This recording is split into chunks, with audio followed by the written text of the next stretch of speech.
yatari Emmezan geçti belaya Yollarından yatari Emmezan geçti belaya Yani Allah kısmet etse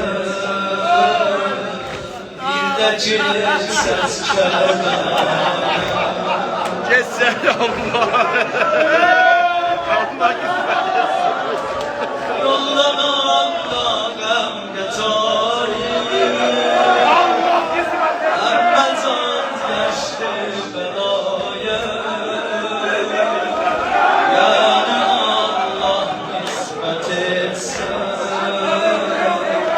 Bir de cilses Kerbela'ya Siz koyan da şov ile